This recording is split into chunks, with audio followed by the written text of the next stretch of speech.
In this video, we're going to be talking the business of this channel. Today is April 11th, 2021, and we've been running this channel for just about 2 months. Now let's level with each other here. Jason and I love creating the content for this channel. It's a ton of fun. But this is a business venture. We both think of it as top of funnel marketing for our asset management firms.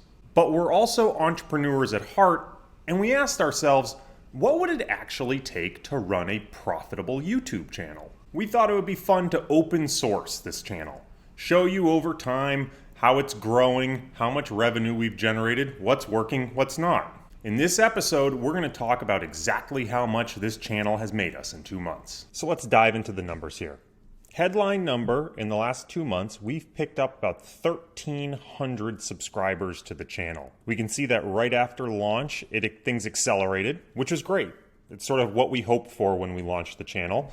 And have slowed down a little bit since. I think we've been doing about 15 to 20 new subscribers every single day. When we look at total views over time, we can see the pretty expected pattern that whenever we launch a new video, there's a big spike in views. So comparing to a lot of other new YouTube shows, the initial view numbers that we have is really exciting to us.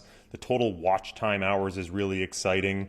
One of the things that's really important to keep in mind though when you're running a YouTube channel is that you actually can't monetize until you have over 1,000 subscribers and actually 4,000 watch time hours. So even though we've gotten over that 1,000 subscribers hurdle, we still need a lot more hours of actual watch time before we can turn on monetization and actually make some money. So if you were wondering how much money this channel's actually made in the last 2 months, the answer is $0. I think probably one of the most disappointing trends we've seen, though it's somewhat expected, is a decline in the viewership over the last couple of months with each new video. I suspect that a lot of the original clicks on the videos came from our existing Twitter audiences and mailing lists. And a lot of those people would check out the initial videos and maybe aren't interested in this type of content. What's going to be really important going forward is not just converting people from a platform like Twitter to YouTube, but actually getting a whole new set of organic subscribers on YouTube itself. So we can see that we had this big ramp up in subscribers. Again, I think this was a conversion from Twitter to YouTube.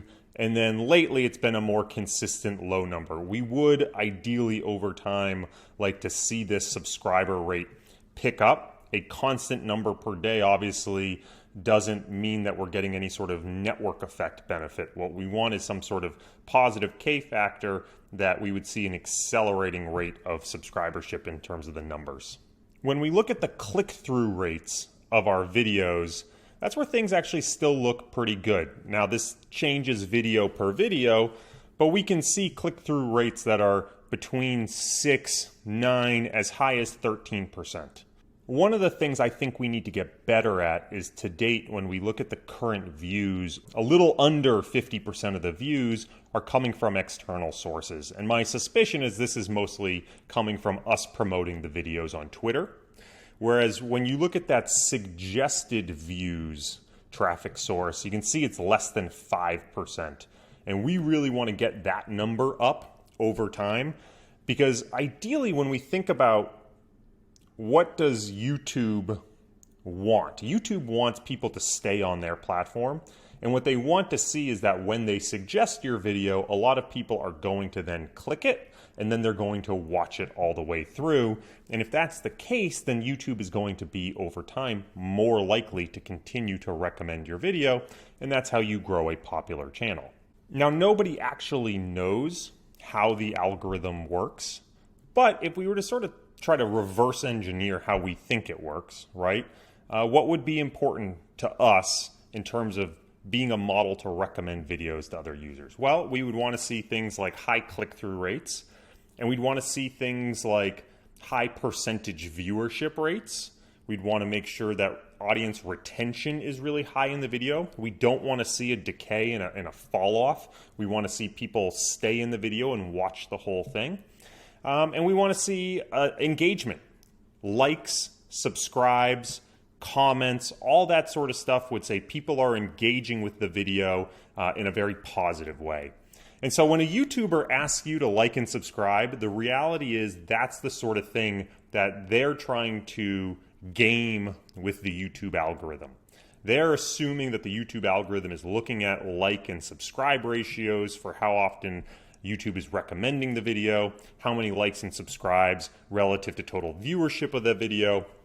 And that's ultimately going to influence how often YouTube recommends that video. Another one of the really popular things you see on YouTube right now are thumbnails that have people's faces on them, because it seems to lead to a higher click-through rate. And again, that is what people believe the algorithm wants to see. So if you've been tracking our channel over time, you've noticed we went from one thumbnail type to another in our most recent video, and we're still experimenting with this. We haven't just simply seen the numbers change enough to justify a difference. But again, we're still a very early and young channel. It's hard to know how the data plays out. And so we're hoping to experiment with this over the next 6 to 12 months and see if having faces and those sort of cliche shocked faces on the thumbnail really matters. Our big open questions we have right now are sort of around topics, titles, and thumbnails. We sort of address the thumbnails question. Are the stupid faces really necessary to get the click-through rates to get your channel recommended by YouTube more frequently? Another big component is obviously titles. You want people to be interested enough in what your video is about to click on it, but very often that means you end up with very clickbaity titles. Jason and I really don't like that style of title, but ultimately at the end of the day, when you're talking about fighting for that shelf space in that recommended or suggested video list from the YouTube algorithm, it might just be necessary to invite enough intrigue to get people to click. And then a bigger question for us is about topics. Are the things that really captivate Jason and myself necessarily interesting enough to have a broader audience? One of the questions we are also kicking around are, should our topics be more evergreen? And what you tend to see with something like that is maybe not as much initial interest in the video, but a very long, fat tail that can go on for years and years and years. These are things like introductory videos or how-to videos.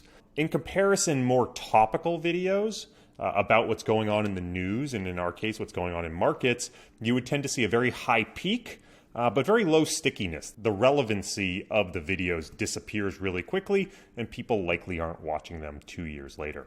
Our big audacious goal with this channel is to earn a Silver YouTube Creator Award, which means we got to 100,000 subscribers with this channel. Obviously, we're still a long way off and we have lots of things to learn, but it's always fun to set these types of goals.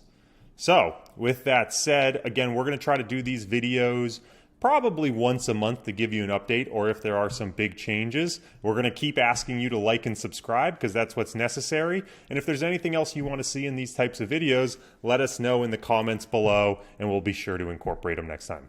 Thanks for checking it out.